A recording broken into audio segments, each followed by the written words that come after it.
Hello and very happy good evening to all my dear students. कैसे हैं आप सब? उम्मीद करता हूँ सेफ होंगे, अच्छे होंगे और अपने कैरियर को ध्यान में रखते हुए अपने स्टडी को कंटिन्यू कर रहे हैं। तो माय डियर स्टूडेंट्स, अपने ऑफलाइन क्लासेस में हम लोग hello alkane hello arene chapter पढ़ रहे थे। आप में से बहुत लोग को ऑनलाइन क्लासेस का हैबिट नहीं है। हेलो अल्केन हेलो एरीन एक बहुत कंसेप्चुअल चैप्टर है, तो हम लोग पहले अपना ऑनलाइन पढ़ने के हैबिट को डेवलप करेंगे। इसलिए मैं बहुत ही एक आसान सा चैप्टर स्टार्ट करने जा रहा हूं जिसका नाम है पॉलीमर्स। एनसीईआरटी में ये 15th चैप्टर है। ऑर्गेनिक केमिस्ट्री का ये पोर्शन है और बोर्ड पॉइंट ऑफ व्यू से अगर मैं बात करूं, आपके 12th बोर्ड के पॉइंट की बात करूं या फिर कॉम्पिटिटिव एग्जाम से बात करूं, तो इस चैप्टर से 3 मार्क्स का क्वेश्चन कंफर्म आता है। तो हम लोग पहले ऑनलाइन पढ़ने का हैबिट डेवलप कर लेंगे, उसके बाद इसी मोड को कंटिन्यू करेंगे। अगर कंडीशन नॉर्मल हो जाता है तो फिर से हम लोग ऑफलाइन क्लासेस स्टार्ट करेंगे, और अगर कंडीशन नॉर्मल नहीं होता है तो इसी वे में हम लोग कंटिन्यू करते हुए धीरे धीरे इजी चैप्टर से एवरेज चैप्टर और फिर हम लोग टफेस्ट चैप्टर को, कंसेप्चुअल चैप्टर को भी हम लोग कंटिन्यू करेंगे। तो आइए स्टूडेंट, हम लोग इस पॉलीमर्स चैप्टर को स्टार्ट करते हैं। इस चैप्टर कंप्लीट चैप्टर का नोट्स और इंपॉर्टेंट क्वेश्चन आपको व्हाट्सएप ग्रुप में मैंने ऑलरेडी सेंड कर दिया है। अब इस चैप्टर का जो भी वीडियोस आपको सेंड किया जाएगा, हर दिन का वीडियोस के अकॉर्डिंग आपको हर दिन का क्वेश्चन प्रैक्टिस सेंड किया जाएगा, जिसका नाम होगा DPP, मतलब डेली प्रैक्टिस पेपर्स के हिसाब से।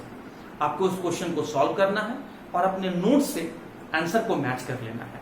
ऑब्जेक्टिव और सब्जेक्टिव, मैं दोनों क्वेश्चन, मल्टीपल चॉइस क्वेश्चन और सब्जेक्टिव क्वेश्चन, मैं दोनों आपके व्हाट्सएप ग्रुप में सेंड करता रहूंगा रोज वीडियोस के हिसाब से।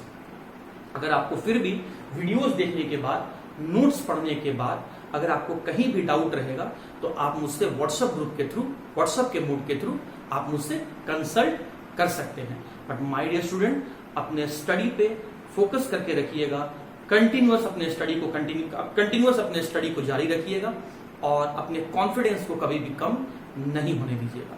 तो आइए हम लोग स्टार्ट करने जा रहे हैं पॉलीमर्स। अब पॉलीमर्स सबसे पहले हम लोग समझेंगे कि पॉलीमर्स वर्ड का मीनिंग क्या होता है। पॉलीमर्स को समझने से पहले हम लोग पहले कुछ एक बेसिक पॉइंट देखते हैं।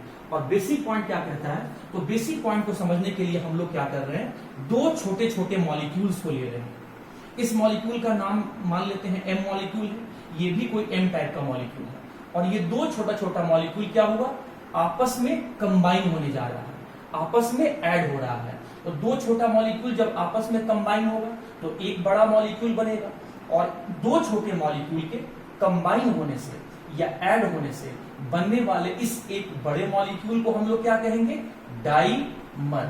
डाई का क्या मतलब हो गया, 2, मर का क्या मतलब हो गया, मॉलिक्यूल्स या फिर यूनिट। तो 2 मॉलिक्यूल के कंबाइन होने से बनने वाला एक सिंगल मॉलिक्यूल को कहा गया है डाईमर। अब हम लोग क्या कर रहे हैं, सिमिलरली इसी तरह का 3 मॉलिक्यूल ले रहे हैं और इन तीनों मॉलिक्यूल को हम लोग कंबाइन करने जा रहे हैं by the help of chemical bond. किसी बॉन्ड के हेल्प से हम लोग इन तीनों मॉलिक्यूल को कंबाइन कर रहे हैं। ये भी मॉलिक्यूल M टाइप का है, ये भी मॉलिक्यूल M टाइप का है, ये भी मॉलिक्यूल M टाइप का है। तो 3 मॉलिक्यूल के आपस में कंबाइन होने से एक बड़ा मॉलिक्यूल का फॉर्मेशन हो जाएगा। तो 3 मॉलिक्यूल के मिलने से बना है, इसलिए ये 3 के लिए हम लोग कहेंगे ट्राई और मॉलिक्यूल्स के लिए हम लोग कहेंगे मर। तो 3 मॉलिक्यूल के कंबाइन होने से बनने वाले इस बड़े मॉलिक्यूल को हम लोग कह रहे हैं ट्राइमर। इसी तरीके से अगर कोई 4 मॉलिक्यूल आपस में कंबाइन करेगा, लेट्स से मान लेते हैं ये M टाइप का मॉलिक्यूल है, ये भी M टाइप का मॉलिक्यूल है, ये भी M टाइप का मॉलिक्यूल है और ये भी M टाइप का मॉलिक्यूल है, और ये सारे मॉलिक्यूल आपस में कंबाइन हो रहे हैं, ऐड हो रहे हैं। तो 4 मॉलिक्यूल के कंबाइन होने से जो एक बड़ा मॉलिक्यूल बनेगा, उस एक सिंगल बड़े मॉलिक्यूल को हम लोग कहेंगे टेट्रामर। जहां टेट्रा का मतलब हो गया 4 और मर का मतलब हो गया मॉलिक्यूल्स। तो 4 मॉलिक्यूल्स के कंबाइन होने से बनने वाला बड़ा मॉलिक्यूल टेट्रामर। फिर से ध्यान दीजिए स्टूडेंट, 2 मॉलिक्यूल के मिलने से बनने वाले एक बड़े मॉलिक्यूल को डाइमर, 3 मॉलिक्यूल, तो 3 मॉलिक्यूल के मिलने से बनने वाले बड़े मॉलिक्यूल को हमने क्या कहा स्टूडेंट, ट्राइमर। 4 मॉलिक्यूल के कंबाइन होने से बनने वाले एक बड़े मॉलिक्यूल को हमने क्या कहा, टेट्रामर। सिमिलरली उसी तरीके से जब 100 मॉलिक्यूल्स मतलब इक्वल टू 100 मॉलिक्यूल्स और ग्रेटर देन 100 मॉलिक्यूल्स, जब 100 से अधिक या 100 के बराबर, ग्रेटर देन 100 और इक्वल टू 100 मॉलिक्यूल जब आपस में कंबाइन होकर एक बड़े मॉलिक्यूल का फॉर्मेशन करेंगे, तो इस तरह से बनने वाला ये जो बड़ा मॉलिक्यूल है, इसी बड़े मॉलिक्यूल को हम लोग कहते हैं पॉलीमर। और इस पॉलीमर को बनाने वाले ये छोटे छोटे जो मॉलिक्यूल्स हैं, इस छोटे छोटे मॉलिक्यूल को हम लोग कहते हैं मोनोमर्स। और मोनोमर से पॉलीमर बनने का जो प्रोसेस होता है, इसी प्रोसेस को हम लोग कहते हैं student polymerisation. A process to form the polymer is known as the polymerisation. मैं इसको रिपीट कर दे रहा हूं, आप एक बार ध्यान से सुनिए। जब दो छोटे छोटे मॉलिक्यूल्स आपस में किसी केमिकल बॉन्ड के हेल्प से कंबाइन होकर एक बड़ा मॉलिक्यूल का फॉर्मेशन करेगा, तो इस बड़े मॉलिक्यूल को हम लोग डाइमर कहेंगे। जब तीन छोटे छोटे मॉलिक्यूल्स आपस में किसी केमिकल बॉन्ड के हेल्प से कंबाइन होकर एक बड़ा मॉलिक्यूल का फॉर्मेशन करेगा, तो इस एक सिंगल बड़े मॉलिक्यूल को हम लोग ट्राइमर कहेंगे। जब 4 मॉलिक्यूल आपस में किसी केमिकल बॉन्ड के हेल्प से कंबाइन होकर एक बड़ा मॉलिक्यूल का फॉर्मेशन करेगा, तो बनने वाले इस एक बड़े मॉलिक्यूल को हम लोग टेट्रामर कहेंगे। सिमिलरली अगर 100 या मोर देन 100 मतलब मिनिमम 100 तो होना ही चाहिए, 100 से अधिक है तो अच्छी बात है, लेकिन मिनिमम 100 तो होना ही चाहिए। तो जब 100 मॉलिक्यूल्स या मोर देन 100 मॉलिक्यूल्स आपस में केमिकल बॉन्ड के हेल्प से कंबाइन होकर एक बड़ा मॉलिक्यूल का फॉर्मेशन करेगा, तो बनने वाले इस एक बड़े मॉलिक्यूल को हम लोग पॉलीमर कहेंगे। और इस पॉलीमर को बनाने वाले इस छोटे छोटे मॉलिक्यूल को हम लोग मोनोमर कहेंगे। और मोनोमर से पॉलीमर बनने के प्रोसेस को हम लोग पॉलीमराइजेशन कहेंगे। अच्छा, अब हम लोग इसको एक इक्वेशन के फॉर्म में रिप्रेजेंट कर रहे हैं। तो हम लोग डाइमर को बनाने के लिए टोटल कितना मॉलिक्यूल्स लिया था, 2 मॉलिक्यूल्स लिए थे। किस टाइप का लिए थे, एम टाइप का लिए थे। और ये 2 मॉलिक्यूल क्या हो रहे हैं, आपस में किसी केमिकल बॉन्ड के हेल्प से कंबाइन हो रहे हैं, रिपीट हो रहे हैं। एम टाइप का मॉलिक्यूल कितने टाइम रिपीट हो गया, 2 टाइम रिपीट हो गया, तो इसको कैसे लिखा गया, M2। उसी तरीके से हम लोग ने ट्राइमर को बनाने के लिए कितना मॉलिक्यूल लिया था, 3 मॉलिक्यूल्स लिया था। किस टाइप का लिए थे, एम टाइप का लिए थे।